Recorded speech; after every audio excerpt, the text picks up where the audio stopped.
la universitat es va voler involucrar molt més i ja va decidir fer un projecte a llarg termini, com a mínim 5 anys, i va agafar un grup de 13 estudiants i van fer aquest monoplaça. Una vegada conegut que existia aquest projecte arreu del món, fonamentalment als Estats Units i Alemanya i Anglaterra, van pensar que portar-lo a l'EdShape podia ser un motiu suficient com per intentar motivar l'alumnat i donar-los una formació afegida.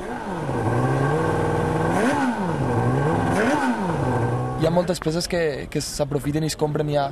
Per exemple, el motor que tenim és un motor d'una moto, llavors el que fas és l'adaptació de tot el motor al monoplaça. Després, per exemple, el que és palier, i això també ho tenim aprofitat. Ara hi ha parts que són completament noves, com ara les suspensions, trapezis, xassis, carrosseria. Això es fa aposta per aquest cotxe. Jo i un altre noi que fèiem la part de motor i electrònica, hi havia 2 per al tema suspensions, hi havia un altre noi que feia transmissió, direcció i frens, i després hi havia 3 o 4 que feien xassis i carrosseria, i 2 o 3 també que feien la part de gestió, contacte amb sponsors i així. I un team manager que era el que anava, diguéssim, portant la veu entre els diferents equips.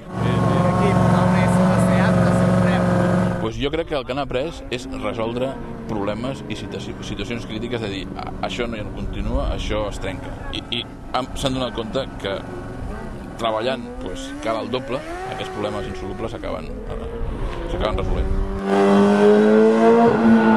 Tot el que fas a la universitat, diguéssim, és sobre la teoria, i tu fas una cosa, dissenyes alguna cosa, però no l'arribes mai a construir. I la motivació extra que té fer aquest projecte és que tu dissenyes la teva part i construeixes la teva part, i després muntes un cotxe i després fins i tot el pots provar. O sigui, és una motivació extra que t'ajuda a portar a terme el projecte.